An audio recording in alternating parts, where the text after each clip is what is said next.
Good morning. My name is Femi Akonde. Welcome to This Morning. Well, the end of 2017 seems to be the hardest part for many Nigerians, like Abdullahi in Sokoto, who has stayed on the queue at a filling station for 3 days just to get fuel. 8-year-old Temidayo in Lagos is also having a boring Yuletide season because his father still cannot get fuel in his car to take him to one of the many amusement parks in the city. Emeka, the shoemaker in Aba, has closed shop because there is no petrol to run his power generating set. More and more people now have unpleasant tales of fuel scarcity to tell. Is there a clear shortfall in supply of PMS, or what really is wrong with this sector? Well, to discuss this topic, or the lingering fuel scarcity, or some people call it perennial fuel shortage, I have Bala Zaka, a petroleum engineer, a chartered accountant, and is also an oil and gas consultant. Welcome to the program, sir. Thank you. Good morning, Nigeria. Yeah. I also have a friend and colleague, Tolulokpe Ogunjobi. He's our energy correspondent here at TVC News. Good morning. Good morning, Nigerians. Great to be here. All right, Bala, let me start with you. What really is going on? Well, what is going on now is a clear case of where we are just seeing the realities of time. It's very, very unfortunate what is generally happening to the economy, especially the downstream sector of the oil and gas industry, has cast Nigeria, in bad light. You know, whether you look at it from your own personal or public persona, I think the perception initially was bad, but practically it's not looking good. So if we have to discuss and find solutions to situations like this, we don't have to talk about paper economy. We have to talk about practical economy and practical solutions. What are some of these practical solutions? Because it appears maybe the people in charge, the people running this sector, maybe I really don't think, or from the perception of many Nigerians now, they don't seem to even have the solution. No, I don't think there is any one person that has solution to problems like this that are national in nature. What rather people should do is to cross-fertilize knowledge and information and arrive at a kind of congruency. Because this time around, we don't have to go towards why don't we have, who is at fault, who is this. There are 1,001 reasons why we are in this situation today. And we live in the days of information dynamism, you know, and social media. So as these things happening to us now have been beamed to the entire world. The entire world knows what Nigeria is going through now, especially as far as distillates are concerned, regardless of our natural endowment, you know, in fossil fuel, in this case, crude oil and gas. So we just have to talk about practical solutions. And some of the practical solutions are this, in my own case and from my own contribution. And probably along the line, I will break them down and we'll discuss them individually. The first one is our supply and distribution mechanism. That has to be addressed. The refining capacity has to be addressed. Then the global crude oil price and the importation approach of Nigeria needs to also be addressed. Then the restructuring approach of the downstream sector of the oil and gas industry needs to also be approached, right? Then probably finally, the purchasing mechanism, in this case, the Nairanization of the downstream sector of the Nigerian oil and gas industry needs to be looked into. My belief is that in the course of this discussion, if we go through these 5 points, I think we should be able to arrive at some contributions, like I said, because like I said, it's a national thing now. You bring your own thoughts, he brings his own, I bring my own. You know, we resonate it, but in national interest, we need to just come out of this national embarrassment. All right, so let me let you weigh in on this discussion now. You know, when this scarcity started, you've also brought in reports from the Department of Petroleum Resources, DPR. We've seen that they have been very busy recently monitoring the situation around and even having to seal some petrol stations that are believed to be hoarding the product. Now, from the DPR angle now, they would want us to believe that it is because some of these distributors or most of these major fuel distributors are hoarding products. But is that really the case? And these of distributors have also said that maybe it's because of a shortfall in supply. Exactly. You know, he will talk from the professional side of it. That's it's been an engineer, but I will talk based on what I see and what I've monitored and people I've spoken to that actually work in also around this sector. Meanwhile, that's where I'm going to be coming from. Now, the issue is there is a shortfall. Let's just agree that there is a shortfall. On the side of the NNPC, there was a little bit of maybe lack of planning, if that's what we will say. When crude was hovering between 50, 40 and all of that, landing cost of petroleum products was reasonable. And we didn't have any problem selling at 145. That's for the marketers and all of that. Yeah. But immediately the price of crude hit, according to one of the national coordinator of Ipman I spoke to, he said immediately the crude price got to $58 per barrel. The landing cost of petroleum product, of PMS in particular, was about 161. As of today, yesterday news at night, crude is about 64, 65. So what we are doing, even the NNPC GMD agreed that the landing cost of PMS now is 171. Can I get some clarification here? Does it now mean that the higher the price of crude oil per barrel, the higher the cost of landing? Yes, cost of landing. You remember, sorry to cut you short, you remember when I listed 5 points that we are going to discuss? I said global crude oil prices and the importing approach or mentality or model of Nigeria. Maybe let's start from this. Yes. Let's start from this importing approach, because as it stands now, it appears that NNPC is the sole importer of petroleum. Is that a problem? Yes, because the marketers cannot do the business now.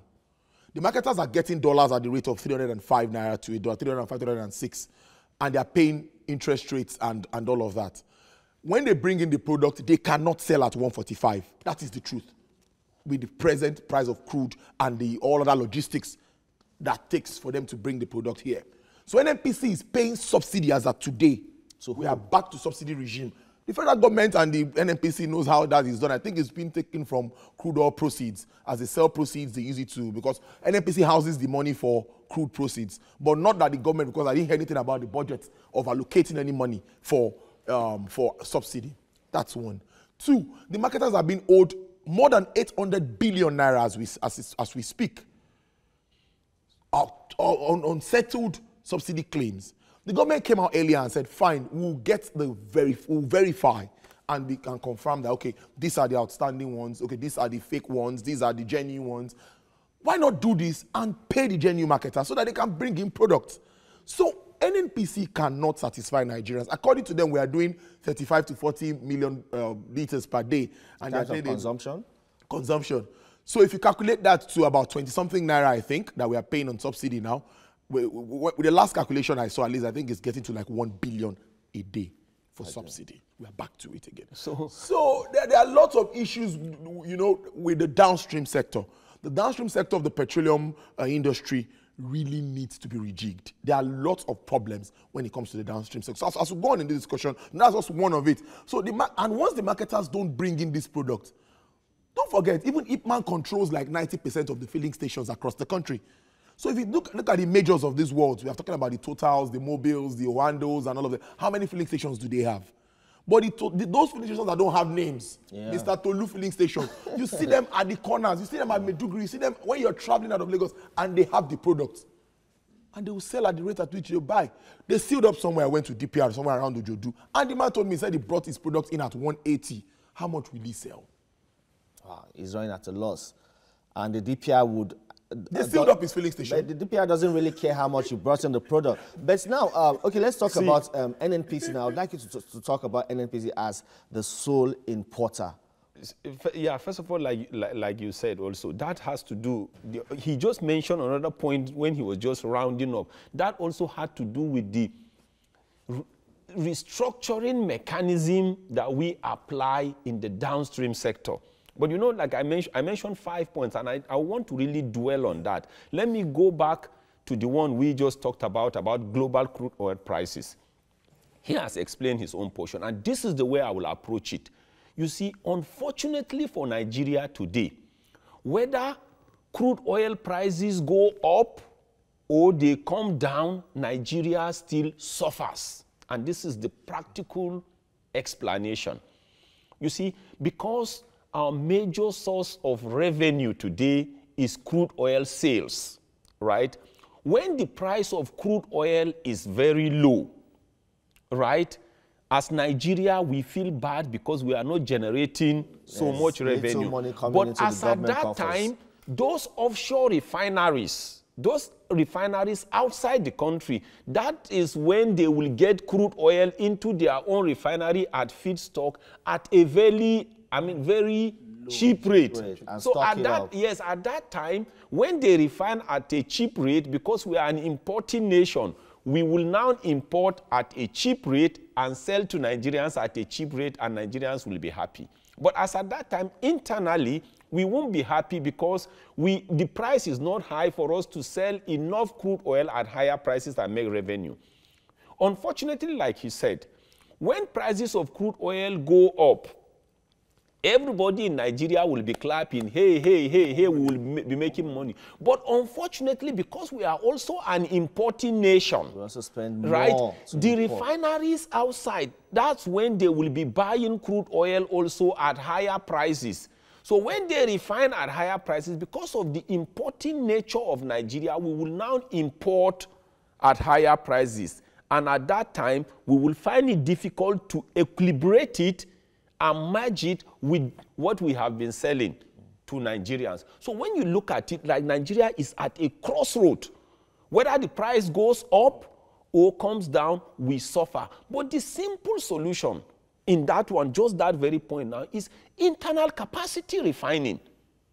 If you refine internally, you are freed, first of all, from externalities, because I mentioned something about Nairanization, and I will get to that, particularly just to the downstream sector. This is the way to explain the refining capacity. Whether people accept it or not, Nigeria has a population of more than 150 million. And as we speak today, the strategic domestic sector, strategic industrial sector, and strategic commercial sectors needs to be driven using power. And the only source of power now that they have is, are generators, or is generator. And unfortunately, it's either you power your generator using diesel, or you power it using what? Petrol. So one way or the other, the generators are competing with what? With the automobiles, with the cars. That's very correct. And this is one example I will give that is very practical, that has to do with leadership. From 1965 to 1989, right, you're talking about a span of 24 years. The then generation of leaders were able, with less education, less intellect, less universities, less engineers, they were able to construct 4 refineries. In 1965, we had the first Port Harcourt refinery, though it was a joint relationship with BP, right? But it's a Nigerian refinery. In 1978, we had the Warri refinery. In 1980, we had Kaduna refinery. Then in 1989, we had the second Port Harcourt refinery. So in 24 years, we were able to construct 4 refineries, and that gave us an average of 1 refinery in 6 years. But from 1990 to now 2017, you're talking about 27 years. And from 1990, we've had civilian rulers or leaders. We've had different political parties producing presidents. We've had even military rulers. So we're not talking about a particular person or a particular party. From 1990 to now, you're talking about 27 years. The generation of leaders we have produced in the last 27 years have not been able to construct 1 additional refinery. And it is not rocket and science. Have not been, first of all, and have not been able to maintain the ones they inherited. Exactly. So do you need anybody to tell you that you are going to have energy crisis? From 1990 to now, you're talking about 27 years. If we had been establishing refineries at an average of 1 refinery in 6 years, then from that time to now, we'll have been having 4 more additional refineries. No matter how bad 8 refineries will have been in Nigeria, even if they are performing at 10% capacity, this embarrassment wouldn't have been there. All right, then we'll take a quick break at this point, and when we return, we'll continue with the conversation. Stay with us.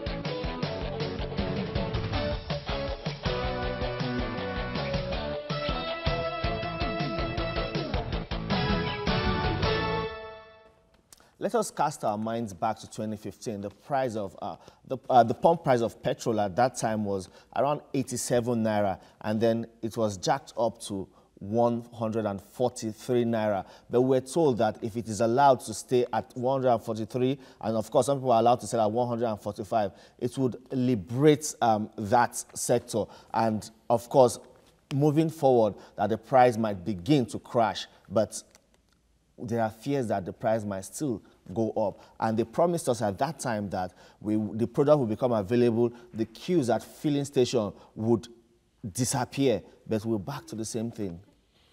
That has to do with the 4th point out of the 5 points I gave. You know, I said something about the restructuring mechanism that is required for the downstream sector of the oil and gas industry. I'm using the word downstream sector now carefully because we have the upstream and the downstream. Everything that has to do with distillates or refining, you know, or transportation, distribution, marketing has to do with the downstream. There are 4 restructuring mechanisms you can apply to the sectors of an economy or a national economy. Some sectors will be better if they are privatized. Some will be better when you commercialize them. Some will be better when you deregulate them, while some will be better when you liberalize them. Around the time we were trying to jack up the price, right, a lot of people were going for deregulation. And some of us were saying, you cannot deregulate in a weak economy. If an economy is weak, if a country is an importing country, if your disposable income is very low, if you have a weak currency, if you ever try deregulating with a weak currency, you will grind and choke your economy to a halt. You will probably grind and choke that sector to a halt, depending on the mechanisms. And the reason is this: for the downstream sector, as long as we are an importing nation, as long as we have a weak currency, if we deregulate having a weak currency, we will continue to asphyxiate and choke Nigerians. And the reasons are very simple. You understand?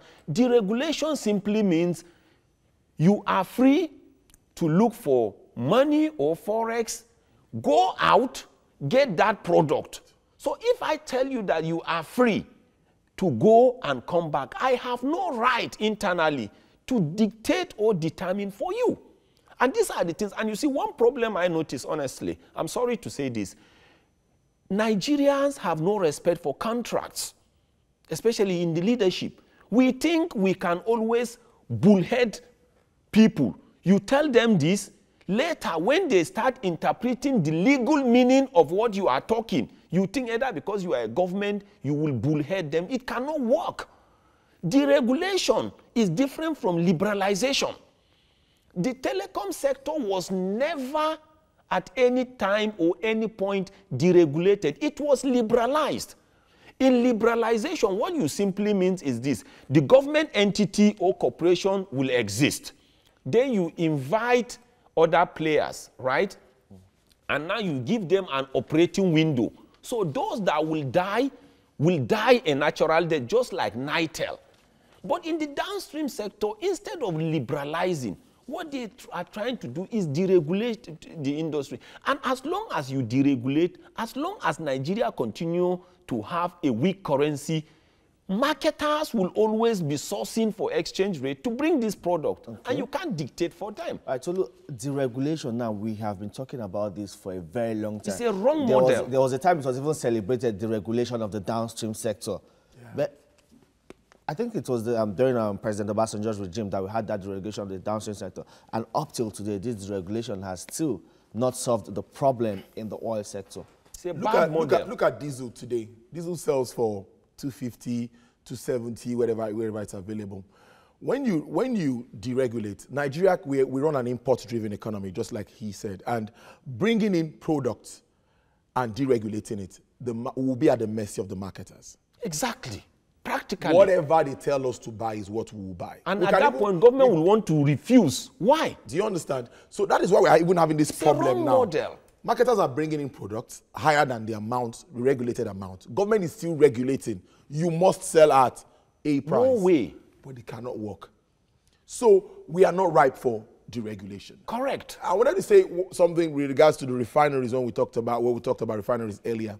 Everybody's waiting for Dangote refinery. Yeah. Everywhere you go to, everybody's waiting for 2019, Dangote. even the federal government is bragging, we'll stop importing by 2019. And it's not as if they are building a refinery, but I believe they are one way or the other talking about the Dangote refinery. I don't know, what happened to our own refineries? Can't we have public-private partnership? Can't we have guys coming in, run these refineries if we can't do it? We've been having monies for turnaround maintenance for years. What's been happening to our refineries? Today we come out with figures. We have 2 million liters. Now we still move products from Lagos even to the north and to other areas of the country.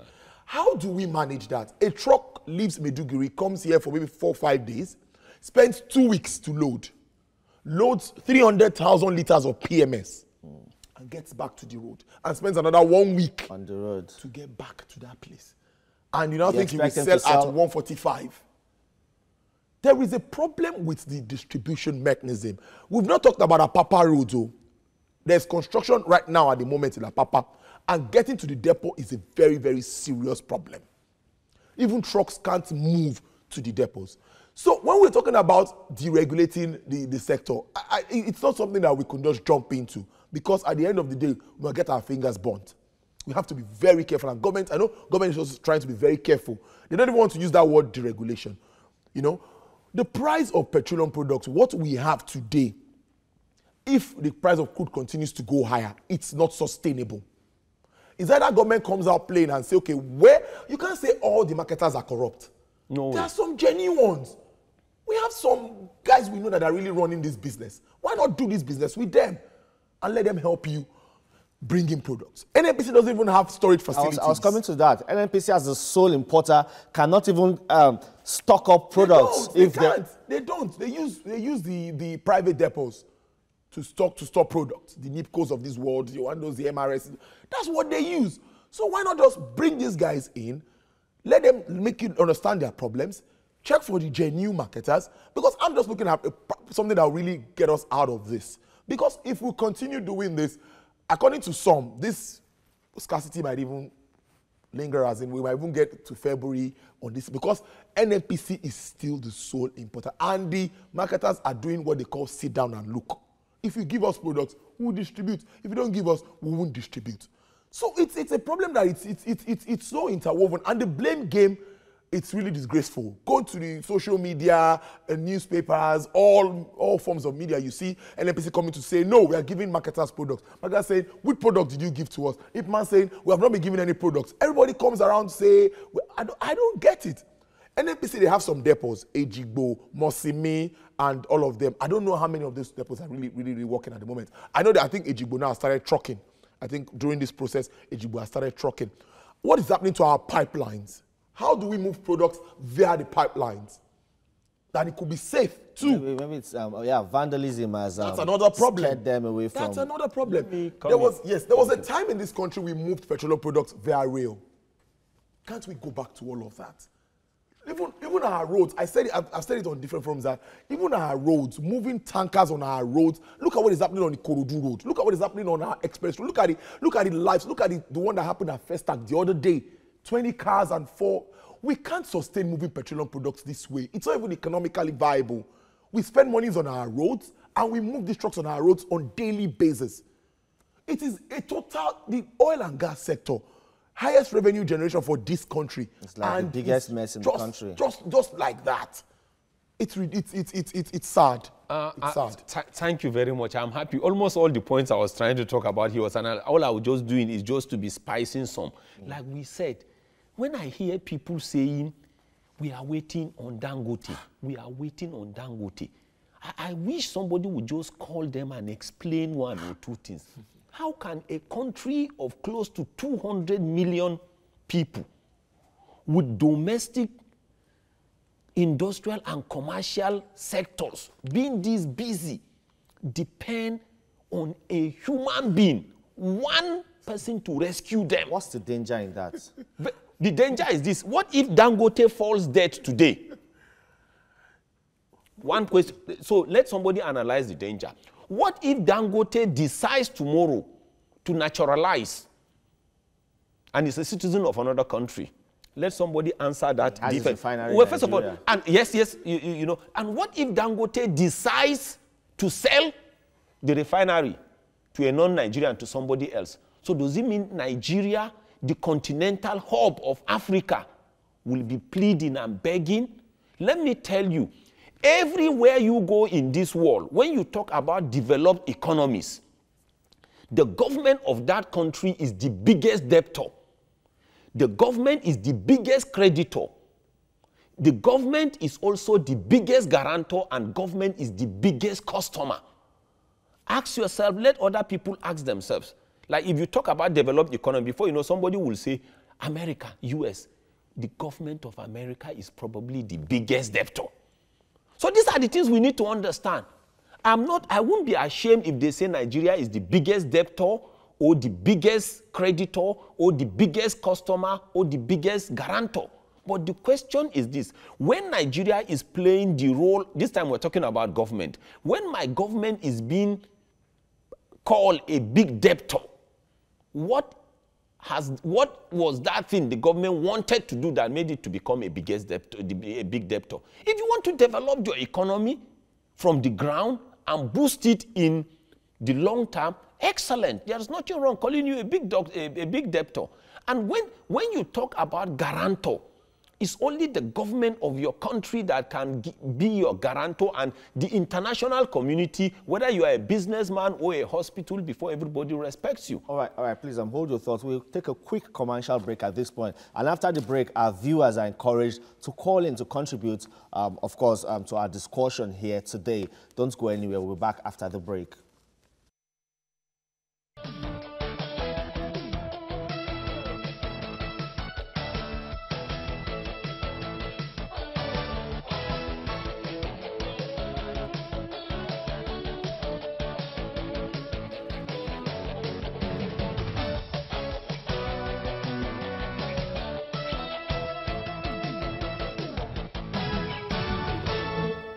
The fuel scarcity is indeed biting very hard, and of course, Nigerians are feeling the pain of this whole scarcity, hours spent on queues at filling stations. And we also have callers who would like to contribute to this program. George from Ikeja is already waiting on the line. Good morning, George. Good morning, Femi. Can you hear me? Loud and clear. Welcome to the program. Okay, thank you very much. About to the beginning of the scarcity, IFMAN, that is the organization of those that marketers assistant manager. They gave a notice that they were going to strike. The question that arises is this: if it is NNPC that solely imports fuel, and it is from NNPC you get fuel to distribute, what is the strike you are embarking upon? So that tells you that there is a planned sabotage of the system with their cronies who are in the system. I do not agree that the IFMAN should be given opportunities to be making direct importation of the products. There was no scarcity of fuel during the Christmas of 2016. It did not happen in the Christmas of 2015. And during this period, NNPC was the sole importer. So what happened? It is because in this particular one, the Ipman and their cronies planned what is happening now, not to force the government to return to the subsidy regime that is fraudulent, that is used in making us dry in the past, to make it to continue. I will advise the government to stand its feet and not to agree. All right. The NNPC has. All right, thank you, George. Tolu, you are disagreeing with George's claim. That is not the issue. The Ipman guys, they could have their issues, definitely, sharp practices everywhere and all of that. But even the Ipman guys, not many of them bring in products. It's the major marketers that really bring in products to support the NNPC, and they've been doing that. The Mobiles of this world, the Oandos of the world, they've been bringing in products because they were getting the dollar differentials. There was a window for importing. Don't forget, even CBN created a window for them to bring in products, just like they created windows for importers and exporters. There's a window for oil importers so that they can get the dollar at a very reasonable rate. But at the moment, they are not getting it at that rate anymore. They have come out to the public to say it, that they are not getting it at that same rate. And because of that, they are saying, government, come in. If we don't get it at this rate, the landing cost will not be the same. One thing George said that I think you should also say something about is, he said in maybe 2015, 2016, NNPC was also the sole distributor. Is he correct? Yes. No. I also wanted private marketers were bringing in products. All right, then we have Maazi Okorafor calling from Arochukwu. Good morning. Yeah. Good morning, Mr. Femi. Good morning, our energy correspondent, Mr. Tolu and Ogasaka. Good morning, everybody in the studio. Welcome to the program, sir. You see, there is nothing in this world made by human with God's first knowledge without solution or solutions. Nigerians should give license to those oil bunkers in the Niger Delta. Give them funds to refine this oil, because we saw what they were using to refine all those illegal oil. Let us know, why can't the government make it to be possible, a reality? And all NNPC depot in all the 36 states of the nation and plus Abuja should have their own personal trucks and tankers. I've discovered that most of these tankers they are being hired. You know what it means? Now, all tankers shot with oil must be accompanied by the security agency, especially these SSS people that they claim flu people. It will happen.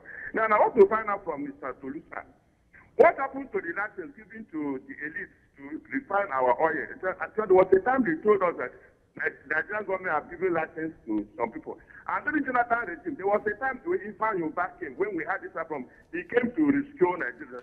Can't the Nigerian government bring Ifan Yoba into this system? Thank you very much. I have a blessed day in Lagos. All right. Thank you, Maazi Okorafor. I quickly remembered something before I answer Maazi's question. Right. It was October that this private guy stopped importing. They left it for NNPC. I read it yesterday. Mr. George could go online and check. It was October this year, 2017, that marketers now pulled out finally, and they stopped importing petroleum products. Okay, we're talking about the faulty distribution channel now. I would like you to give us an insight into that. No worries. You see, before I address that, to me, there is nothing wrong in NNPC being the sole importer. You understand? For NNPC being the sole importer now has even helped us to accept and agree that deregulation is the wrong mechanism to apply. Because the exchange rate differentials and whatever is the same NNPC that will do what? Will suffer for it and will also be forced to sell at what? At the 145. So, but it is now clear, it is almost getting to a point where it is now choking NNPC too. And NNPC needs to do what? Come out and confess. So at the end of, so that's the thing. So it's even good. Let this remain like that. But on that aspect of Ipman, there is what we call industrial harmony. I mean, industrial disharmony. These things happen. You know, when you have something between the employees and the employers, of course, there is a need for a union to come in. So all this happened. But, you know, when we started, he said there is practical scarcity. There is no self-sufficiency from what we have imported. But unfortunately, even what we have imported, with the scarcity or the deficiency, the distribution mechanism or network also is faulty. I will still always use this population stuff. We are more than 100 million people or Nigerians with strategic industrial, strategic domestic, and strategic commercial sector, all depending on distillates to generate energy or power. There is no country you will go to or no economy you will go to having a kind of population and sectors, and you will say you are going to move refined petroleum products by road or tankers. We have Peter calling from Isolo. Good morning, Peter. Yes, I'm holding on. All right, you're on now. Welcome to the program. Thank you very much. Please, are you with me? Where were you, sir? Go ahead. Yes, how are you today? My name is Peter Uruakba. Please, my contribution to this fuel crisis is this. This country has gone through hell in the hands of our leaders, both past and present. You are very correct. Is there no way the government can form alliance with the governors, even though they have their own issues, build mini refineries in all the states? So that, take for example, Abia, Ebonyi, Enugu, they are close. If they have 3 refineries, then when Abia own is not working, he will take from the 2 neighboring states. By so doing, he will reduce the cost of transportation. All the vehicles are coming, can you imagine distance from Maiduguri to Lagos? All the trucks are coming to Lagos to load, putting pressure on our road. Is there no way states can build a mini refinery instead of doing a turnaround maintenance on old refineries? From the time of Obasanjo, they have been putting a lot of money in those refineries. An old house is an old house, no matter how you try to restructure it. Let the states build refineries, let the states build power plants to power their states. By so doing, we can reduce cost of shipping and bringing. When you ship a vessel of product, you bring in fuel, you bring in kerosene, you bring in diesel. What about the other byproducts? What happens to them? All right. Thank you very much. Well, there was a time. Okay, let me let you learn. Yeah, I was trying to round that up. You see, the truth, everybody is talking. You see, even with the scarce or the few liters that we have, you are supposed to move them using trains and wagons. You are not supposed to have anything to do with tankers coming this long distance. You're supposed to use trains and wagons. What trains do is, even if we were to be importing, as we are importing now, you are supposed to have rail lines going to that Apapa.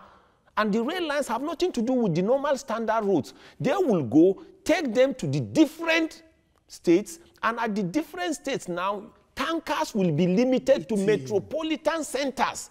Tankers are supposed, all these depots you are talking, they are supposed to be where you have all these railway stations. That's in the different states. So there will be no interaction or collusion between rail lines and our roads that have even been constructed. Some were not, no proper soil chemistry. And every day you are adding so much load. So the first thing is this, our roads will be freed from excess weight and spills that will cause degradation and the rest. Then when you do that again, once the tankers and wagons, the trains and wagons get to these places, tankers will just do what? Distribution at metropolitan centers. All right. Reduce the accidents, reduce all the explosions and all that. It appears that one simple solution or one thing that could be done that would, one way or the other, change the tide in this whole fuel problem in the country is refining.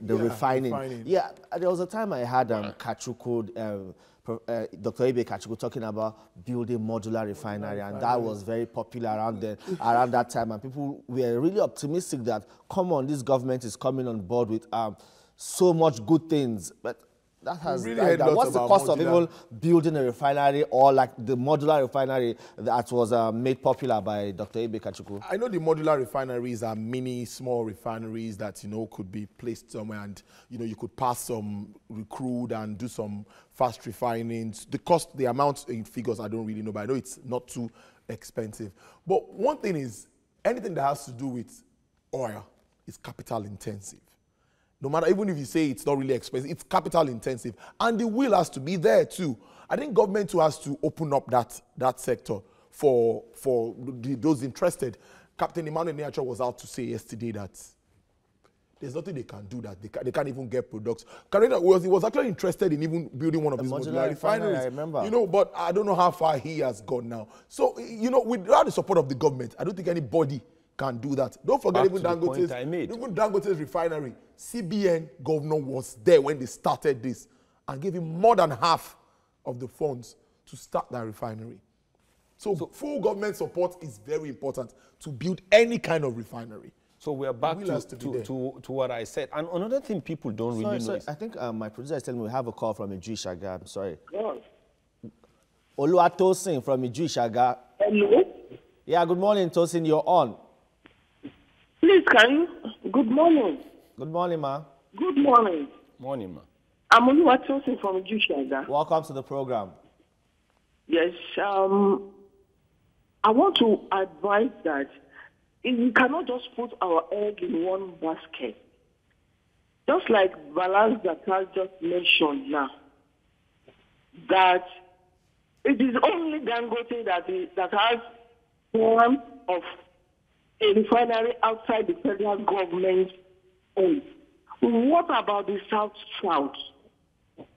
Somebody should come out of South-South that should have a private refinery. That's how it should be. And not only that, now that Buhari is our petroleum minister, it has gone from bad to worse. We Nigerians are telling him to come down, leave that petroleum ministry alone, and give it to people that can manage it effectively. Good morning. Good morning, Oluwatosin from Iju Shaga. Well, talking about modular refinery, and then Oluwatosin also talked about Dangote now being the only individual now that has come up to say he wants to build a refinery. And we talked about the dangers of allowing just one person, because it's going to be, he's going to control that industry now. But will it favor pricing? No, petroleum pricing? No, that's one thing a lot of people don't also know.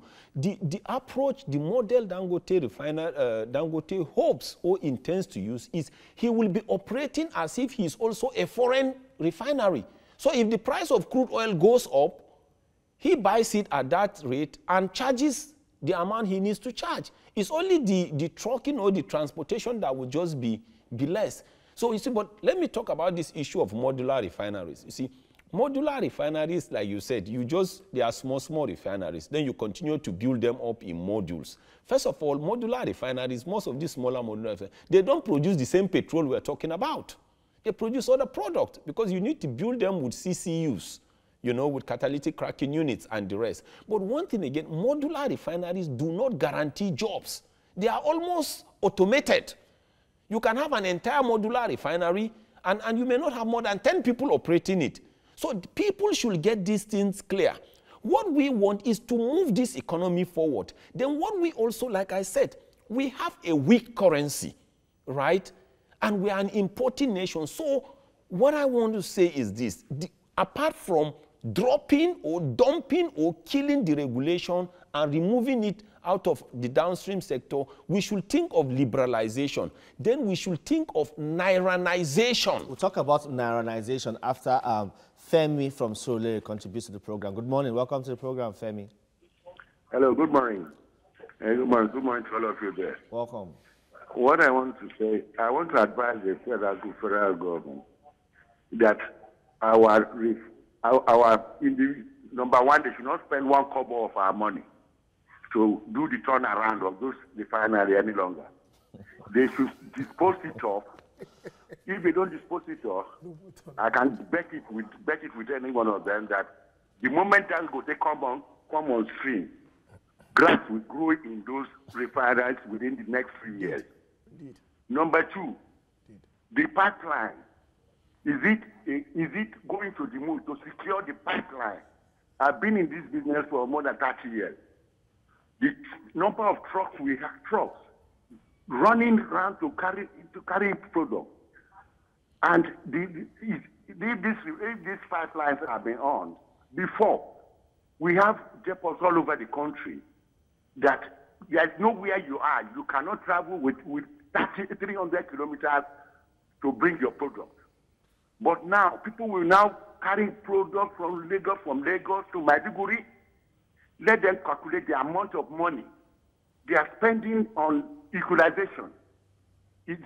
One-third of that money could have secured the pipeline. All right, then. Thank you very much, Femi from Sule. You're talking about Nairanization, and I did interrupt you to allow Femi come in. You know, all this confusion we are having, pricing going up, people confused, people don't know what to do, is just because we have a weak currency and we are in an importing nation. So we have said already, from 1990 to now, we have not constructed an additional refinery. And that simply means if we had had the 4 additional refineries, even if they are operating at 10% capacity, that means Nigeria would be having 8 refineries. Each of them operating at 10% capacity is still something. But the Nairanization comes here. This crude oil is within Nigeria. I'm not talking about downstream sector, not upstream. Upstream is global, is dollar.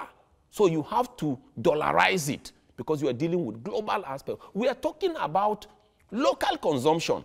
And in this case, we don't even need foreign direct investors. You can encourage local direct investors. Go to the wellhead, get the crude oil in Naira. Move it along those pipelines. Nobody will be is supposed to charge you dollar when the pipelines are in Nigeria. Move them across these pipelines in Naira to the refineries in Naira. Refine them within the Nigerian refineries in what? In Naira. Distribute them within Nigeria in Naira. Let people generate their Naira and spend their Naira. If government insists and accepts and does that, that will free us, first of all, from exchange rate differentials. As far as that sector is concerned, and I tell you, government can do it. All right, then, Nairanization of the oil sector according downstream. to downstream sector, according to Balazaka. And of course, we have a caller from Oshogbo. Okay, we lost the call. Okay, Tolu, now let me let you talk about the problems now, of course, in this sector, because we're running out of time now. We're talking about the way forward now. Well, the way forward is, when we talk about deregulation, we need not an import-driven one. We need one that will promote local content, that will be producing here, will be refining here. That's where we need to get to. And depending on waiting for just Dangote refinery, to me, I don't see that as the way to go, because the monopolizing the system won't be a step in the right direction. For the marketers and both the marketers, independent marketers, and the NNPC, I think they need to come together and understand each other. I still argue that NNPC does not have the capacity to satisfy Nigerians. If they do, we would have been out of all of this. Okay, you say they don't have the capacity. Yes. But Bala said there is nothing wrong in NNPC. They can bring in the products. Distributor. What about so the distribution? All they need to do is to upgrade their capacity. When you sold import. Okay, distribution. Yes, that's the problem. Storage. They don't have all these facilities. They can be sole importer, but you need the relationship to distribute. They can be sole importers, fine, to maintain. Okay, we have a caller from Rivers State. Hello, good morning. Progress. Hello, Progress. Hello, good morning. Welcome to the program. My name is Progress, calling from Rivers State, please. Welcome, Progress. Please, I want to contribute to this program. Go ahead. This quest strategy we are doing, that we are travel by sea, and the cost of traveling by sea, the cost has actually risen up. Hello, Progress. And put it in build a refinery. This government that promised getting today is negative change. Why can't they use almost 400 billion naira they wanted to use and fight insurgency in the north, and they build a refinery, modern refineries in this country? All right, Progress. That call is not too clear. Well, let's make progress here. I want to say something about deregulation. Yeah. as of today, like I said, because of the weak nature and prostrate nature of our economy, I am not in support of deregulation. But deregulation on its own is a good model. You know, when you talk about capitalist economy, what you need is liberalize the economy, empower a lot of Nigerians. Then by the time Nigerians get to a particular economic threshold, then you can now deregulate. When you deregulate, you create competition for quality. But in a situation where you are an importing nation, disposable income is very low. You don't have anything, you will never succeed. And when you Nairanize, everything we are talking about will be done with Naira. We are not saying that when you have the refineries, you will not once in a while import 1 or 2, you know, spare parts. But the key thing is the crude oil is within Nigeria. That's why I'm emphatic about downstream sector. You will get it, all the oil wells are within Nigeria. If the refineries are within Nigeria, the pipelines are within Nigeria, the consumers are going to be within Nigeria, and you are going to use Naira and spend Naira. Won't you free yourself from exchange rate differential? Because that is the key thing that is killing the country. All right, then I must thank... I know we need to round up. yeah, I think the marketers and also, like I said earlier, they need to also come NNPC down. needs them. They need them. They need to come down when it has to do with profit and all of that. Let us put Nigeria first at this time.